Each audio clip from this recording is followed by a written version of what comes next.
isang clinical finding na inilathala ng Centers for Disease Control and Prevention na CDC noong taong 2018 ay may pagtatayang mahigit 1 milyong tao sa buong mundo ang nagkakasakit ng leptospirosis. 60,000 katao naman ang nasasawi taon-taon dahil sa sakit na ito.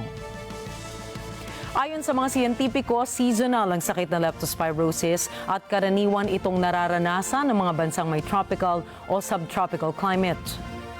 Ngunit dahil sa climate change at mga matitinding pagbaha na nararanasan ng maraming bansa, ang sakit na ito ay maaaring mangyari anuman ang klima sa isang taon. Sa Pilipinas ay mahigit 500 kaso ng leptospirosis ang naitala ng Department of Health o DOH sa National Kidney and Transplant Institute at San Lazaro Hospital. At ang bilang na ito ay naitala lamang nitong nakalipas na 6 na araw nitong Agosto.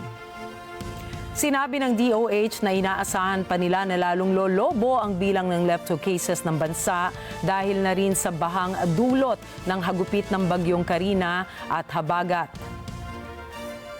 Gaya ng maraming sakit, ang leptospirosis ay isang blood infection na dulot ng bacteria na Leptospira. Karaniwan itong makukuha sa maruming tubig na kontaminado ng ihi ng mga infected animals katulad na lang ng daga. Kung ang isang taong may sugat ay lulusong sa baha halimbawa, ay posibleng pumasok sa loob ng kanyang katawan ng bacteria na Leptospira. Maaari ring magka-impeksyon ang isang individual na lumulusong sa baha at napasukan ng maruming tubig sa kanyang bibig o kaya ay sa mata.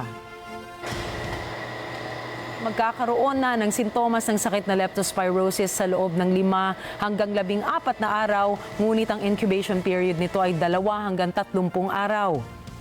Ayon sa CDC, karamihan sa mga impeksyon ay asymptomatic. Ang isang taong na-expose sa Leptospira ay nakararanas ng mataas na lagnat, pananakit ng ulo at mga kasukasuan, ubo, meningitis, diarrhea at iba pa.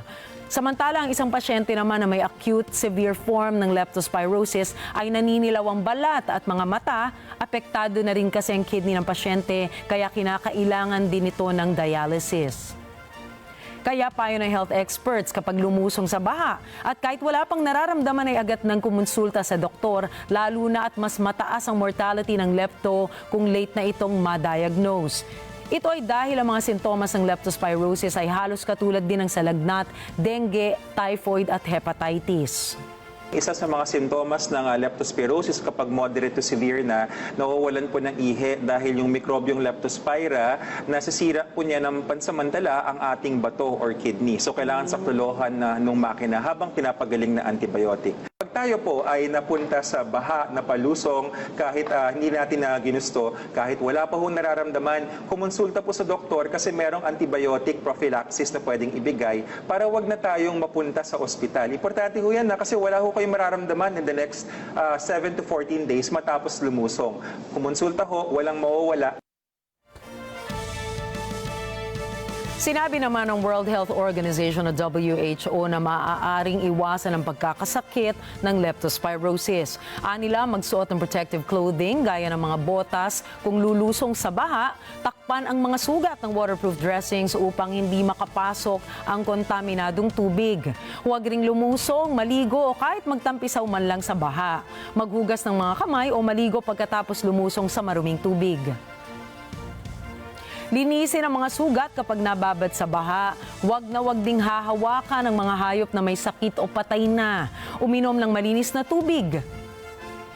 Paniniwala naman ng DOH upang maresolba ang pagtaas ng kaso ng leptospirosis sa Pilipinas ay kailangan baguhin ang pag-uugali ng mga Pilipino. Anila, dapat turuan ang mga bata na hindi tama na lumusong sa tubig baha. Nais din ang ahensya na makipag-ugnayan sa Metro Manila Development Authority o MMDA para sa solid waste management. Inirekomenda rin ng DOH na dapat ay magkaroon ng ordinansa ang mga lokal na pamahalaan na magbabawal sa paliligo o paglalaro lalo na ng mga bata sa baha. Approved naman ang ideyang ito ng DOH sa MMDA. Parang dengue rin to, vector control, no? Vector-borne illness. Pag merong nagkakalat ng sakit, dadami yung sakit. So pag dumadami ang daga, dumadami ang lepto. So bakit dumadami yung daga? Solid waste management yan.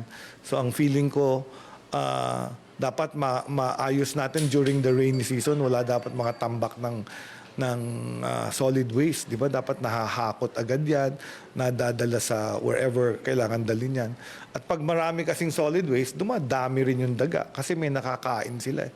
So dumadami yan. Dadami rin talaga yung risk ng leptospirosis. Yung implementation. We can only advise kasi paano gawin natin? Hulihin ba natin? Pag naliligo yung mga bata sa baha, paano kung papasok sila sa eskwela? Hindi sila pwedeng hindi lulusong, yung mga ganun. So we have to discuss yung details po niyan. Pero in the meantime siguro, yung advisory importante dahil it's a health issue and health concern. Sabi nga ng nakararami, prevention is always better than cure. Kaya sa mga susunod na araw ng tag-ulan, kayang-kayang iwasan ang sakit ng leptospirosis dahil simple lamang naman ang solusyon dito. Dapat baguhin ng isang tao ang kanyang pananaw sa paglusong sa baha. Dapat ding magkaroon ng isang education campaign kung saan ang mga mag-aaral, mga magulang at iba't ibang ahensya ng gobyerno ay nagkakaisa na sikaping maging malinis at kaaya-aya ang ating mga kapaligiran upang maiwasan ang mga pagkakasakit. Ang sabi nga, paalaalay gamot.